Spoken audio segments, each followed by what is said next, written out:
मित्रांनो, ठरलं तर मग या मालिकेच्या आजच्या भागामध्ये सायली मात्र खूपच रडत असते आणि अर्जुन सर उठा ना उठा ना असं म्हणून अर्जुनला शुद्धीवरती आणायचा प्रयत्न करत असते आणि माझी परीक्षा बघू नका, उठा ना अर्जुन सर असं बोलत असते.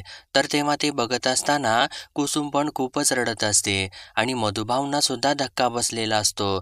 तर तेव्हा सायली, तुम्हाला जर काही झालं ना तर मी नाही जगू शकणार अर्जुन सर असं बोलते आणि तुम्हाला तुमच्या प्रश्नाचं उत्तर ऐकायचं आहे ना, निदान त्यासाठी तरी उठा ना असं बोलत असते आणि त्यानंतर आहो उठा ना, माझा आवाज तुम्हाला ऐकू येत आहे ना असं विचारू लागते. तर तेव्हा मधुभाऊ पुढे जात असतात.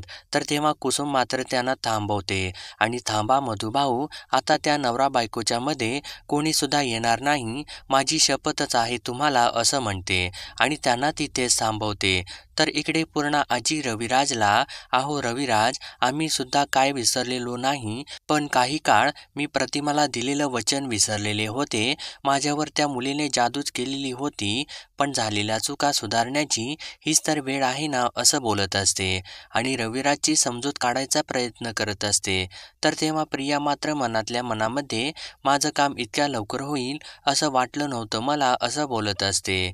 तर इतक्यात प्रतिमा, पण अर्जुनचं लग्न तर झालेलं आहे ना असं बोलते आणि रविराज, त्या कॉन्ट्रॅक्ट मॅरेजबद्दल तर आपण बोलायलाच नको आणि अर्जुनने जे रंग दाखवलेले आहेत ना, त्यामुळे तर माझी मुलगी त्याच्यापासून दूर राहिलेलीच बरी आहे असं म्हणतो. पण मला तुमच्या सगळ्यांच्या बद्दल खूप आदर आहे, म्हणून मी तुमची माफी मागतो आणि सांगतो की मी या लग्नाला मान्यता देणार नाही असं बोलतो. तर तेव्हा सर्व वातावरण एकदम शांत होऊन जातं. तर इकडे सायली अजून सुद्धा अर्जुनला उठवण्याचा प्रयत्न करतच असते. इतक्यात चैतन्य तिथं येतो आणि ते सर्व बघून त्याला सुद्धा धक्काच बसतो आणि चैतन्य, काय झालं अर्जुनला असं ओरडून विचारतो. तर तेव्हा सायली, अहो उठा ना, का परीक्षा घेत आहे तुम्ही माझी, मी नाही बघू शकत तुम्हाला या अवस्थेमध्ये असं म्हणू लागते आणि चेष्टा करत आहे ना तुम्ही माझी, नका अशी चेष्टा करू माझी, उठा ना असं म्हणत असते. तर तेव्हा मधुभाऊ मात्र एकदम गांभीर्याने ते सर्व बघत असतात. तर तेव्हा सायली, तुम्हाला माहिती आहे ना, मी तुम्हाला अशा अवस्थेमध्ये नाही बघू शकत असं म्हणते आणि जर तुम्हाला काही झालं ना तर मी नाही हो जगू शकणार, निदान तुमच्या सायलीच्या प्रेमाखातर तरी उठा ना असं म्हणत असते. तर तेव्हा चैतन्य सुद्धा शांत झालेला असतो. तर इकडे अस्मिता, रविराज काका, आता हे सगळं विसरून जा, थोडा विचार कर आणि झालं ते झालं, आता तन्वीचं सुख अर्जुनसोबत लग्न होण्यातच आहे ना असं बोलत असते. तर तेव्हा प्रताप अस्मिताला गप्प बसवतो आणि आम्ही बोलत आहे ना असं सांगतो आणि रविराजला खाली बसायला सांगतो आणि आपण शांतपणाने बोलूयात ना असं म्हणतो आणि कल्पनाने जेव्हा हा विषय माझ्याकडे सुरुवातीला मांडला होता ना, तेव्हा मला सुद्धा फारसा पटलेला नव्हता तो, पण मागच्या 2 वर्षांमध्ये पुलाखालून खूपच पाणी वाहून गेलेलं आहे ना असं बोलतो आणि मला मान्य आहे की अर्जुनने खूपच चुका केलेल्या आहेत, पण सायलीच्या नादाने तो जे काही चुकीचा वागलेला आहे ना ते सोडलं ना तर अर्जुन हा आदर्श जावई नाही का असं विचारतो. तर तेव्हा चक्क रविराज नाही असं सांगून टाकतो आणि मी माझ्या मुलीला आगीमध्ये नाही लोटणार असं परत सांगतो. तर तेव्हा कल्पना मध्येच बोलते आणि भाऊजी, आम्ही तर आग विझवण्याचा प्रयत्न करत आहे ना आणि अर्जुन किती चांगला मुलगा आहे ना हे तर तुम्हाला माहितीच आहे की असं बोलते आणि आता त्या मुलीच्या जाळ्यामधून फक्त तन्वीच त्याला बाहेर काढू शकते, फक्त तन्वीच त्याचं भविष्य सुधारू शकते असं बोलते. तर तेव्हा मात्र रविराज, म्हणजे अर्जुनचं भविष्य सुधारण्यासाठी मी माझ्या मुलीचा बळी द्यायचा का असं विचारतो. तर तेव्हा पूर्णा आजी, आमच्या घरी सून म्हणून येणं म्हणजे बळी देणं आहे का रविराज असं विचारते आणि एकदा स्वतःच्या मनाला सुद्धा विचारा, तुमची मुलगी या घरामध्ये सुखात राहणार आहे का नाही ते असं म्हणते. तर तेव्हा रविराज बुचकळ्यात पडतो. तर तेव्हा मात्र प्रिया मनातल्या मनामध्ये आहे, थोबाड उचकट ना किल्लेदार, मन की लगेच दोघांचं लग्न लावून देतो असं बोलत असते. तर इकडे मात्र सायली, तुम्हाला तुमच्या प्रश्नाचं उत्तर ऐकायचं आहे ना, मग आता उत्तर ऐका असं बोलते. आणि तुमचं माझ्यावर जेवढं प्रेम आहे ना, त्यापेक्षा कणभर जास्तच प्रेम आहे माझं तुमच्यावरती असं सांगून टाकते. आणि श्वास आहात तुम्ही माझा असं बोलते. तर तेव्हा अर्जुनचे हात हलू लागतात. तर तेव्हा सायली, आणि फक्त मला या जन्मातच नाही तर पुढची 7 जन्म तुमची बायको म्हणूनच जगायचं आहे असं म्हणते. तर तेव्हा अर्जुन आपली मान हलवतो आणि सायलीकडे चक्क बघून आपले डोळे उघडतो. तर तेव्हा मात्र सायली थोडंसं हसू लागते आणि परत हसत हसत रडू लागते. तर तेव्हा अर्जुन मात्र सायलीकडे बघून हसू लागतो आणि खूपच खुश झालेला असतो. तर तेव्हा सायलीसुद्धा खूप हसू लागते आणि मी तुम्हाला काहीसुद्धा होऊ देणार नाही, माझं प्रेम तुमची ढाल म्हणून उभी राहील असं बोलते.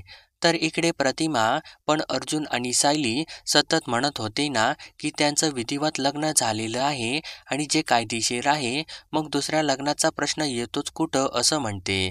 तर तेव्हा कल्पना प्रतिमाला ते लग्न खोटं होतं आणि आता ते मोडलं सुद्धा आहे असं सांगते. तर तेव्हा रविराज पण कायदा असं मानत नाही ना असं म्हणतो. तर तेव्हा अस्मिता, पण मग जर अर्जुनचा सायलीसोबत कायदेशीर डिवोर्स झाला ना, तर मग तुला हे मान्य आहे का असं विचारते. तर तेव्हा रविराज, मी असं सुद्धा म्हटलेलं नाही ना असं बोलतो. तर तेव्हा प्रतिमा, पण मला अर्जुन आणि सायली या दोघांच्या डोळ्यामध्ये एकमेकांच्या बद्दल खूप प्रेम दिसत होतं. आणि पूर्णा आजीला म्हणते, ज्यावेळेस सायली अर्जुनबद्दल बोलायची ना माझ्यासोबत, तेव्हा ती खूप भरभरून बोलायची आणि कॉन्ट्रॅक्ट मॅरेजच्या बाबतीत मुलांची एकदम चूकच झाली.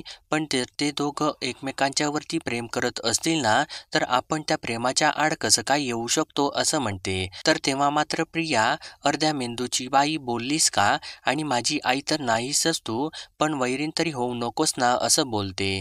तर इकडे सायली अर्जुनला उठून बसवते आणि अर्जुन सुद्धा रडत रडत सायलीकडे हसत हसत बघत असतो.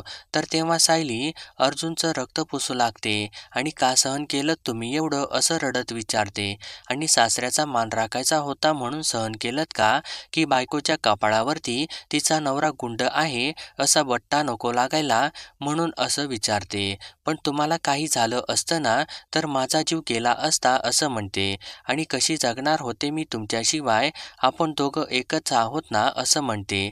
आणि एकच मन आहोत, एकच आत्मा आहोत असं बोलते.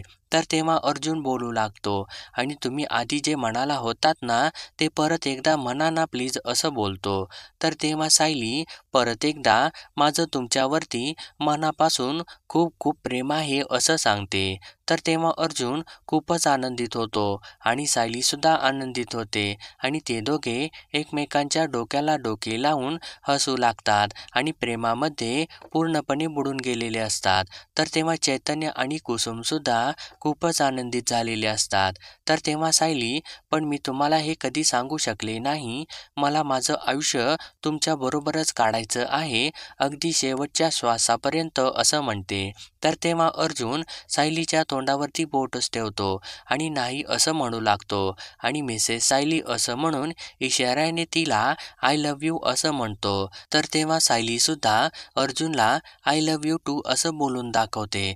तर तेव्हा मात्र अर्जुन खूपच रडू लागतो आणि इतक्या दिवसांच्या पासून तो ज्या शब्दांसाठी आतुर झालेला असतो, ते शब्द अखेर सायली कुणाला सुद्धा न घाबरता अर्जुनला अगदी प्रेमाने बोलून जाते. आणि तेव्हा ते दोघे सुद्धा एकमेकांच्या मध्ये हरवून जातात आणि आनंदाश्रू त्यांच्या डोळ्यामधून वाहत असतात. तर इकडे अस्मिता, कोणाचं कोणावरती सुद्धा प्रेम नाही आणि कॉन्ट्रॅक्ट मॅरेजमध्ये कसलं प्रेम आलेलं आहे असं बोलते. आणि प्रतिमाला, आत्या सायली तुझ्याकडे सुद्धा नाटकच करत होती आणि तू भोळी आहेस ना, म्हणून तू फसली आहेस असं बोलते. तर तेव्हा प्रताप, प्रतिमा आणि रविराजला आपण कुठला सुद्धा निर्णय परस्पर नको घ्यायला, म्हणजे हा जिच्या आयुष्याचा प्रश्न आहे ना, तिलाच विचारूयात की तिचं काय म्हणणं आहे ते असं सांगतो. तर तेव्हा पूर्णा आजी प्रियाला तन्वी बाळा तू काहीच बोलत नाहीस असं म्हणते. तर तेव्हा प्रिया आता मीच माझ्या लग्नाबद्दल कसं बोलणार असं म्हणते. तर तेव्हा कल्पना तन्वीला तू या लग्नाला तयार आहेस ना असं विचारते. तर तेव्हा प्रिया मला एवढंच माहिती आहे की माझं अर्जुनवरती खूप प्रेम आहे, त्यामुळे त्याच्या दोषांसकट आणि चुकांसकट मी त्याला स्वीकारायला तयार आहे असं बोलते. तर तेव्हा रविराज आणि प्रतिमाला धक्काच बसतो. तर तेव्हा प्रिया तुम्ही वडीलधाऱ्या मंडळींनी आमचं लग्न ठरवलं ते मला मान्य असेल असं बोलते. तर त्यावर रविराज तू घाई नको करूस बाळा, स्वतःच्या भविष्याचा विचार कर असं म्हणतो. तर तेव्हा मात्र प्रिया तोच तर करत आहे ना, अर्जुनशिवाय माझं भविष्य असूच शकत नाही असं म्हणते. तर इकडे सायली अर्जुनला घरामध्ये घेऊन येत असते. तर तेव्हा मधुभाऊ सायलीला अडवतात. तर तेव्हा सायली मधुभाऊ आज मला नका अडवू, यांची काय अवस्था आहे ते तुम्हाला दिसत आहे ना, आणि मी त्यांना औषध लावल्याशिवाय जाऊ नाही देणार, नका अडवू आज मला असं म्हणते. तर तेव्हा मधुभाऊ तू आता मनमानी करायचीच ठरवली आहेस ना, तर मग मी काय बोलणार असं म्हणतात आणि तिथून निघून जातात. तर तेव्हा अर्जुन मधुभाऊंना थांबवायचा प्रयत्न करत असतो, तरी सुद्धा मधुभाऊ तिथून निघून जातात. तर तेव्हा सायली त्यांना जाऊ देत, तुम्ही आतमध्ये या असं अर्जुनला म्हणते आणि अर्जुनला आतमध्ये घेऊन येते. तर तेव्हा अर्जुन मधुभाऊ रागाच्या भरात निघून गेलेले आहेत ना, तुम्ही एक काम करा, तुम्ही जाऊन बोला त्यांच्यासोबत असं सायलीला म्हणत असतो. तर तेव्हा कुसुम तुम्ही काळजी नका करू, मधुभाऊ अस्वस्थ झाले की ते मंदिरात जातात किंवा पारावरती बसतात असं सांगते, पण तुम्ही काळजी नका करू, होईल ते नीट असं सांगते. तर तेव्हा सायली आणि जर ते इथं थांबले असते ना, तर त्यांनी तुमचा अपमानच केला असता आणि मला ते नाही चालणार असं बोलते. तर तेव्हा अर्जुन मोठे जेव्हा आपल्याला बोलतात ना, तेव्हा तो अपमान नसतो मिसेस सायली असं म्हणतो, आणि जरी समजा असलाच ना तरी मी तो तुमच्यासाठी सहन करेन असं बोलतो आणि तिच्याकडे बघून हसू लागतो. तर तेव्हा सायली मात्र लाजू लागते.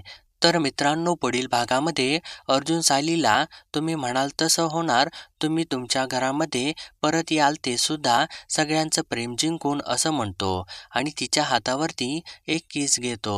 तर तेव्हा सायली अजूनच लाजते. तर त्यानंतर घरी आल्यानंतर प्रताप अर्जुनला आम्हाला तुझ्यासोबत थोडं बोलायचं आहे असं म्हणतो आणि तेव्हा पूर्णा आजी अर्जुनला गेले काही दिवस आपल्या घरामध्ये जे काही घडत आहे ना, ते आता आपण मागं टाकायला हवं, म्हणून आम्ही सगळ्यांनी मिळून एक निर्णय घेतलेला आहे की आता तुझं आणि तन्वीचं लग्न करायचं आहे असं हसत सांगते. तर ते ऐकल्यानंतर मात्र अर्जुनला मोठा धक्काच बसतो आणि त्याच्यासमोर अजून एक प्रश्नचिन्ह तयार होतं. तर मित्रांनो, असेच डेली अपडेट पाहण्यासाठी आपल्या चॅनलला सबस्क्राईब करा.